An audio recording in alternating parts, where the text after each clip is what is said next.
finally in him can also be known as the chosen. Now, what makes them chosen? The fact that they are in him. And he reveals something about the in him. He tells you that the in him, all of you that are in him are chosen for something that I have designed from before the foundation of the world. I have a plan. Before I created man, I knew man. I knew man would fall. Before I created man, I had a plan. That plan is to redeem man. Now, we don't learn that word yet. We don't learn that word until we get to verse 7. But right here, he starts talking about before the fall, I knew you're going to fall. And I have taken all of you that are in him, and I have set you apart to call you the chosen. And chosen for what? Well, later on in this book, we're going to find out we're chosen to be the body. We're chosen to be the bride. We're chosen to be the church. But right now, the only thing we learn is that we're chosen to be holy. We're chosen to be holy. We're chosen to be this picture of separation. We're chosen to be without blame. You know, right away, because Miss Debbie, you know, right away I'm going like, okay. Is anybody looking? No, nobody's looking. I know I can't be holy. Matt, more than anybody in the world, I know I'm not without blame. Okay? I don't remember a lot of the good things that happened in my life, but I remember some colossal failures. Okay? I know where the blame resides. So I hear this, and right away, but just, yay, great. But inside of me is, how in the world is this going to be happening? How am I going to become blameless? How am I going to be holy? Now, he's going to explain that when we get to 6 and 7. But right now, this is who I am because I'm in him. I don't necessarily understand how it's going to happen. Then he goes on to verse 5, and he tells us more about the in him.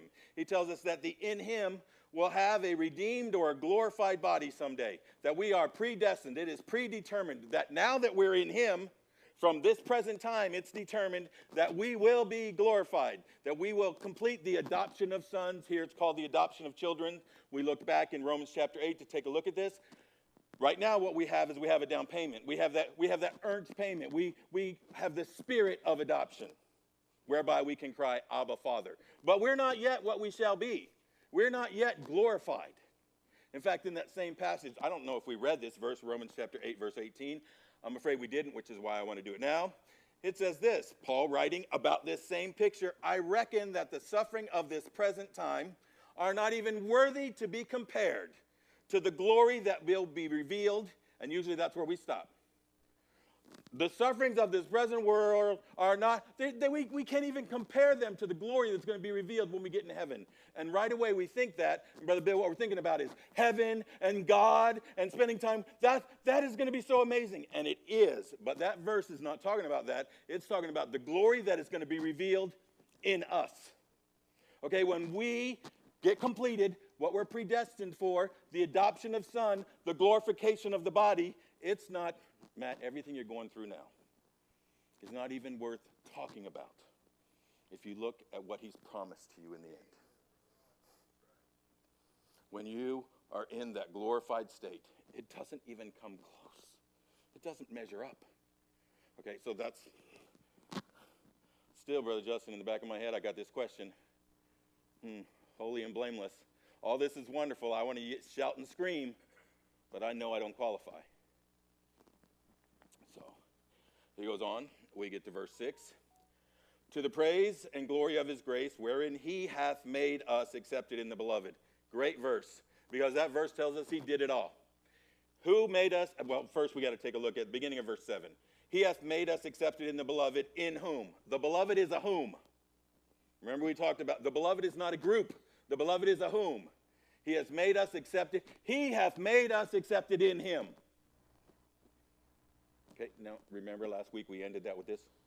How can we be proud? What do? He made us accepted in him. Okay, so we get this picture. It's all him. He did it all. Now, verse 7, where we spent our time last week. In whom, in the beloved, in the one who made us accepted, in the one who's done it, in whom we have redemption through his blood for the forgiveness of sins according to the riches of his grace. Now, we didn't even get to the second half of that verse, but we did spend some time looking at this. Brother Steve, I want to know how. How am I going to be holy and blameless? Well, right there he tells me how. Okay, it is the redemption. It is the purchase of his blood. And it is not going too far to say that his blood created our redemption. Okay, the picture is on the slave block. The picture is going out and saying, what does it cost? And what it's going to cost is this. And he paid the price. It is the picture of that one that goes and says, now you're set free. And we spent some time. In fact, we turned that whole jewel of salvation. We tried to look at some of the other lenses that you can see it. We talked about forgiveness, being that person who one time had a debt, but now that debt is forgiven, it's canceled. We talked about being the one who is reconciled, who at one point was the enemy, the problem, the sin, the thing to shun and stay away from, the cause. But instead of being the enemy, now we've been made friend, and we talked about being adopted. The one who was once a stranger and now is part of the family, and now is son. And all of those things are wonderful. But Brother Hank, this one specifically is talking about being a slave. And that truly is a problem for our time, because we just have no concept of that. We have no concept. This is where, when we get to Ephesians chapter 4, I think this is part of the problem, that we're delusional. We've been tricked, and we walk in the darkness of our mind, and we actually think we're in control and not a slave now. But the problem is we really do need to understand. You know, while we struggle to praise and to give glory, and even to follow and obey and trust, because more, we really don't have a good picture of this slave thing. And we're probably the first time in history that you have a group of people who don't have a good picture of what it's like to be enslaved. This is actually a bad day to talk about this. Well, I'm not trying to be demeaning to any other group. I just thought about that. But if one said that America was built on the backs of slavery, it would be true. But it is not just African slaves. I'll do this. Do you understand why we have unions in America? I'm not real popular. I'm not real happy with unions today. But I do understand why they started. They started because men like Andrew Carnegie said, look, you person that comes over here, I'm going to treat you free. I'm going to give you choice. I'm going to give you a job. Now, if you're going to have this job, you're going to live in the town that I build, in the house that you're going to pay me rent, and you're going to shop at the store that I own. You know, Tennessee Ernie Ford song, St. Peter, don't you call me, because I can't go. I owe my soul to the company store. Well, here's what's happened. You didn't even get a check. Furthermore, you know where you got your money? From the company store at the end of the week, after they took out what you owed for rent and for food. Which, you want to know how much that was jacked up? Now, well, I just won't work there. Well, then you just won't work. Okay, a huge part of America was, at best, an indentured servant. Well, America's just terrible. Humanity is terrible. It's amazing how far man will go. Now, let me tell you what America did. They passed rules and they laws and they stepped in because we were built on the fact that a biblical nation would follow biblical process and we would be able to handle freedom. But historically, when we became abusive to one group or another, our government has stepped in. I'm not sure they're doing it now. But historically, they stepped in and they dealt with these issues. Okay? Even, not to go into all this history, but, you know, being Juneteenth. You know, Juneteenth is a celebration when men went down and freed them because it was wrong. That's the history of our nation. You can go right downtown. Oh, you probably know this because you know all these crazy history things. I just learned this a couple weeks ago.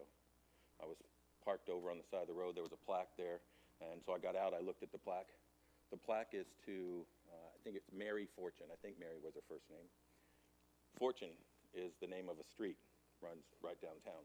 It actually used to be the name of the first bridge. It used to be called Fortune Bridge. Hasn't been named that since late 60s, early 70s, when they moved to the street. Mary Fortune was a black woman who owned all of that property right there, just north of University of Tampa, and the St. Pete Times building, and that bridge, and where the Performing Arts Center now is. It was owned by a black woman just after the war because our country gave slaves the opportunity to claim property. Okay. Bill, all I'm trying to say is, for all of history, being freed from slavery was something that was understood. In our time, it's almost something we take for granted. And I think that's to our detriment as Christians, because we don't realize what he saved us from. Okay, because the truth is, sin keeps us in bondage. Sin is the slave master. But not having an issue, then we tend to think we can handle it. We tend to think we're the master, and we're just playing with it as long as we want to. Okay. So we spent some time, we have to jump back into this week. So, Justin, we spent some time looking at this last week because I think it's important. I mean, it changes everything for us. That's what he did. He changed everything for us. I owe nothing. Paid in full. Just as if. Freed. Made a friend. In the beloved. Now, all of that taken in picture, how can I be proud? How can I be self-righteous? How can I be condemning? Bill, if I look at that for what it is, I'm full of grace and mercy. I'm full of gratefulness and thankfulness. I'm full of praise because he took me from here and set me free. On the other side, where is hopelessness? Where is despair? What do I have to despair over? I've been set free. I've been adopted in the beloved. You know, we talked a little bit about walking in faith, because we're going to get there when we get to Ephesians chapter 4, verse 1. It's going to take us a little while, but we're going to get there. But really, a great picture of walking in faith is right here. If we would just learn to live like what he said about us is true, that's a good picture for what walking in faith is. But Justin, it's a whole lot easier just to live in how we feel and what we believe and what we see. And we're going to see that's part of the problem. A couple things here in 7. In the end of 7, we didn't talk about this. We should have. In whom we have redemption through his blood, the forgiveness of sins, according to the riches of his grace. According to is one of my favorite phrases. Stephen, we miss this all the time. It's really evident for me in like Psalm 51. But it says according to the riches of his grace, not out of the riches of his grace. Here we go. We're going to make Ben a millionaire. You're happy now. See, you glad came to church. Ben's a millionaire. If only I could make these things happen. And you need some money for, tornado took your house out. Okay? You need some help. Ben cares about you. Out of his fortune, he decides to give you $20 to help. That's out of. Okay? In accordance to, he says, well, what's your deductible? It's $10,000. Okay, well, here's $20,000 to help you out some. That's in according to his wealth, because he has an abundance of wealth. Now, how much grace does God have? It's kind of unlimited, isn't it? It kind of just continues on. It's like the line, no segment on either side. It just keeps going. And according to his riches of grace is how he rewards us. It's not out of. But Bill, we're pretty precious. If we would just live like that.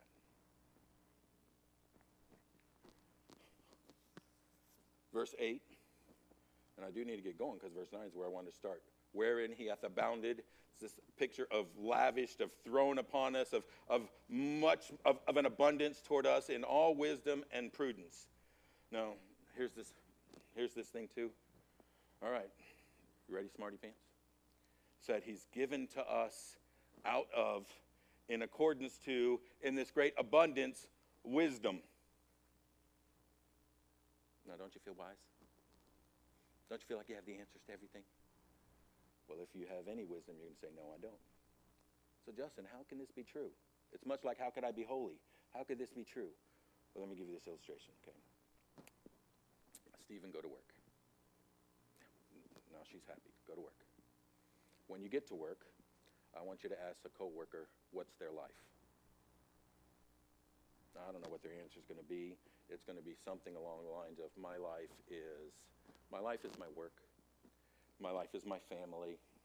My life is My life is building wealth and passing on a legacy so that my next generation has it better. Those things actually sound pretty good. But they're all empty. My life is just to enjoy the time I have with the ones I love. See, Matt, you sounded good. Stephanie's like, oh, he included me. Empty. But as a Christian, we actually can answer those questions. We have that wisdom. It's been given to us. My life is just a vapor. It's passing away. But I'm not going to pass away because I've been redeemed. And I've been set apart. And someday, I'm going to be glorified in heaven. And I'm going to live eternally. Well, Brother Hank, where do you get that stuff? Well, it comes from that wisdom book. See, all those questions of life that man struggles to answer, he's given us that answer. He has given us wisdom in accordance to his wealth and grace. Now, that is what we're kind of going to look at for the next 10 minutes anyway. Verse 9. Having made known unto us the mystery of his will. Here's where he starts talking about a mystery. Brother Moyer, a mystery. It's something we don't know. But here, it's more than that. I'm going to tell you here, a mystery, this mystery, it's a secret. God's had a secret. He's had a secret from us. But now he's revealing that secret. He's going to explain it to us. The mystery of his will, he's going to reveal. And that's the thing about this. Mystery here is a picture. It's the secret that only God knows. But we want to know.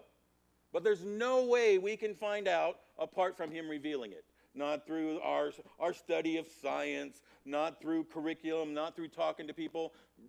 I can't pull this out of my head. This is his secret. But what he's given us is he wants to reveal it. He's revealed this mystery to us. Now, we already have a glimpse of it. Justin, we already have a glimpse of what this mystery is because, he's told us that he's had a purpose. He's had a plan. That he's even told us what this purpose and this plan was and how it's going to end up. He's had a purpose for us. And the plan is that all those who are in him are going to be glorified. So he's already given us this picture. Now, where else can you get that? In fact, that's part of the issue. Because what we're really talking about here is something that man has struggled with and still does. Oh, I left him at home. Sure did. Preacher, I went and put up all these quotes, and I was trying to be nice to Eric, so I put them on a page so I could just read them. I have 6 of them on a page in the printer. But this is what happens. You realize if you ask most in intellectia, is there a purpose in history? Is there a plan? You're going to get no. I have the president of Cambridge University in his inaugural address saying, I've been told, but I've yet to see. Justin, it's just, there's no purpose in history. There's no purpose for things. We've stolen that away. You try to convince me, but it's not. That's how man looks at it. Well, you know what his revealed mystery is? We get it in the beginning that there's a purpose. But now he even tells us what it is. Here it is. Having made known unto us the mystery of his will, according to his good pleasure, which he hath purposed in himself, that in the dispensation, the fullness of times, he might gather in one all things in Christ, both which are in heaven and which are on earth, even in him. Now, preacher, right now, that says, here's the mystery. In our messed up, trouble-filled, nations fight against nation, races fight against races, individuals fight against individuals, problems, challenges, he's going to bring all things together under him in one, in unity. You want to know what history has been working for from the time of the garden till it ends, till eternity. He's bringing all things together. Brother Bill, I sit right there and say, amen, it's in the Bible, it's right, but it sure don't look that way. Because when I start looking at things, it looks like it's getting worse and worse. Doesn't it? Let me give you, Eric, do you have Corinthians 4:1? I should have said this earlier. Do you have it? I got it.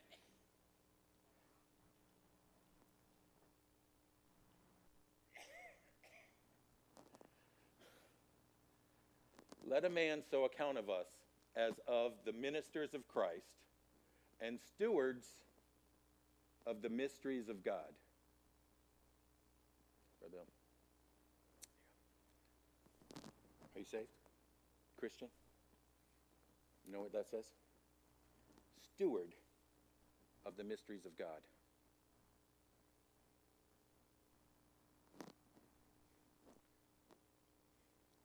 I'm really trying not to be so mocking and demeaning in my tone, but I'm a negative personality. Still working on me. And the other thing, I'm really trying to be more positive. But when I look at that verse, I just see negative. I see what he's called me to.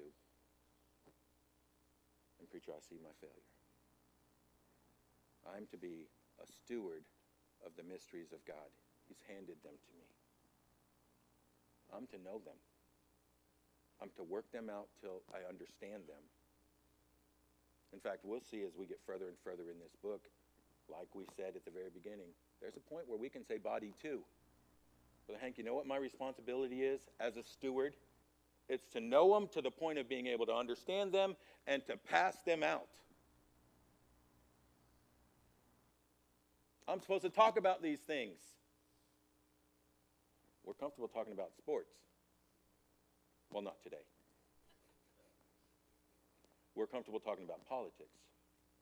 We're comfortable talking about vacations. We're comfortable talking about wealth or the stock market. Well, maybe not now, of course. We're comfortable talking about it. We can even talk about good things. We can talk about home. But I'm supposed to be a steward of Christ, of in him, of what he's revealed. Even home. You know, home's a good thing. You know how we get a good home? By being in him and being a steward of what he's revealed. Now, come on, what has he revealed? He's the Word. Preacher, if I'm going to be a steward, I got to be a steward of that book on your lap. I've got to study it, I've got to know it, and I've got to pass it on.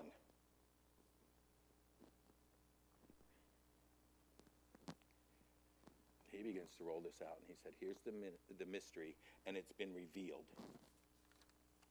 Well, just not simply, where do you think it's been revealed?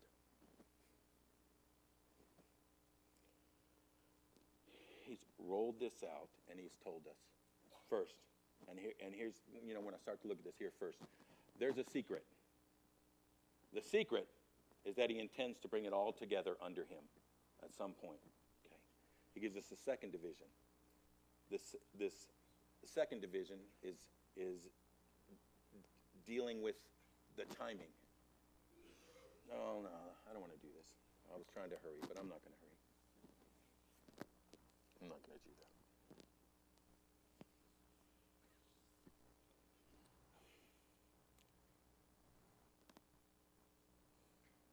We just might have to pick this back up. He even tells us how much he's going to reconcile. He says all things. I'm going to reconcile all things. But Brother Moyer, so we don't get it wrong, all things, whether in heaven or in earth, I'm going to do it all. It's spiritual, it's physical, it's here, it's there. All things are going to be under him. So, good, evil, man, angels, the nations, the races, the genders, the individuals, everything is going to come under him. And I start to look at this and I say, okay, all turmoil is going to be united. It's all going to go away, but this just looks hard. And then I keep in mind verses like that one there from Corinthians, and what happens if we who are in him aren't good stewards?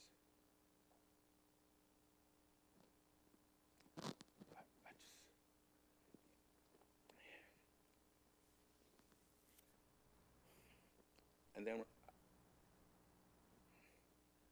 preacher, I just start thinking, how can I be better? And I'm so thankful that God gave us a great illustration. In Philippians chapter 2.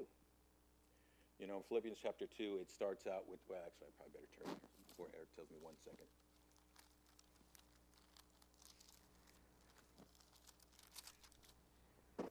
It starts out in verses 5 through 8, and preacher 5 through 8, he's emptying himself. Oh, this is just him being stubborn. I'm ready.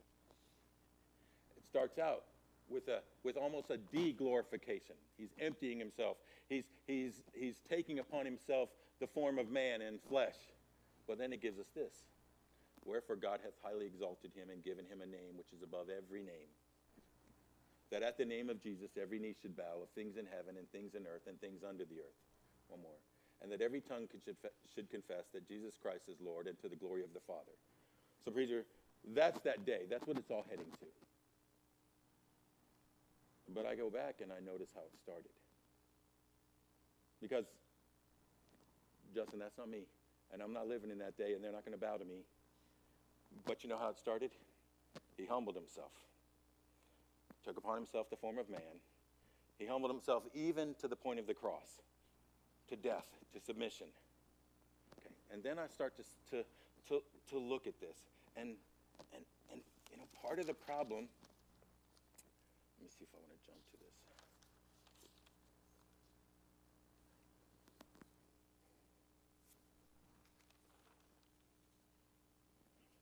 Part of the problem, I think, is we don't necessarily always listen to his word.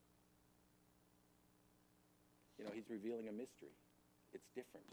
It's not how I think, Brother Bill. Okay, let's go. Blessed are the poor in spirit. Blessed are the broken. Blessed are those who are emptied. Blessed are those who are struggling. Okay, when I'm poor in spirit, when I have nothing left, I tend to feel depressed, maybe even bitter, wronged. But you know what he's teaching me? That is a golden opportunity for me to receive something I've never had. Okay, when I'm broken, I can receive the glories, the grace of heaven. And it goes on. Blessed are those who mourn. Okay, you know this, Ben. Happy are the sad. Blessed are those who mourn. Because, Stephen, it's a great opportunity for you to receive a comfort that doesn't come from this earth. Blessed are the meek. Justin, he begins to go on and he teaches us things like we have victory when we surrender.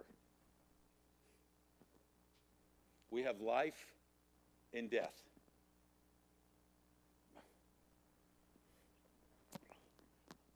The mysteries he's revealed sometimes don't exactly, I mean, they never make sense to us.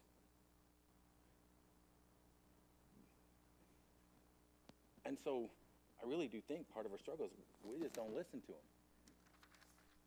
If I'm going to be a steward of the mysteries, I'm going to spend time in study, in development. We will never, Brother Hampton, the mysteries that have been revealed, we're supposed to see. Okay.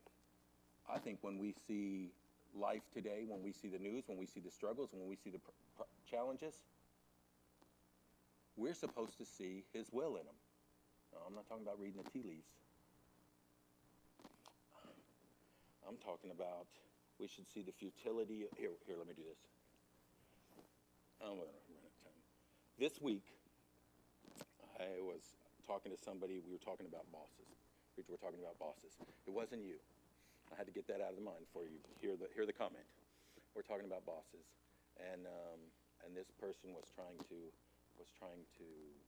Well, I'm not going to read into it. I'll just say this person sent me a message that said this.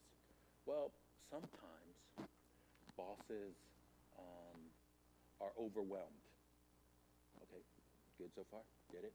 And when they're overwhelmed, they tend to take things out on their stronger employees. And sometimes maybe they don't treat you fairly, and it might even be a little bit abusive, but you just have to remember that you're the stronger employee, and that's why they do it, and be thankful that they view you that way. No. There's a point that kind of makes sense to me. But now, biblically, this is what I'm going to tell you. If I was talking to that person who's wronged, preacher, I'm going to tell him exactly this. You know what? God has called you for this. He's placed you in this position.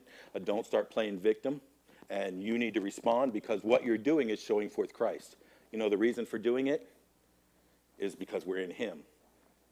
That's totally different than telling somebody, and this is what happens. This is the slight twist of human wisdom.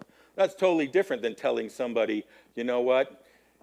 Learn to like this. Learn to like this treatment. This is what makes you special. Basically, I'd be telling this young person, like abuse. No, this one I'm going to tell you, love God. Because you know what God's doing? He is working it out to the end, where he's going to bring all things in unity. There's a huge difference in that. Okay, and what he's doing in revealing the mysteries of his will, Brother Hank, is he is renewing our mind. He's rewiring it to the way we should have been, because it is so messed up. And he is going to bring it to a place of unity. I mean, animals are going to get along. It's going to happen. But for that to happen, it is impossible for that to happen with us apart from his word. You're adding something? No, I'm not adding something. He is the word. We want to see him revealed? He's revealed himself right there. We carry it all the time. We have it with us in our phones. What is our relationship with him? Because, Justin, we're supposed to be stewards of the mysteries. He's shown us right here. No, we're out of time, and I know I jumped all over the place. Let me do this. Let me skip past this golden moment. Oh, I did do this. I think this actually came from J.B. Phillips in the beginning, but I didn't take the time to look it up.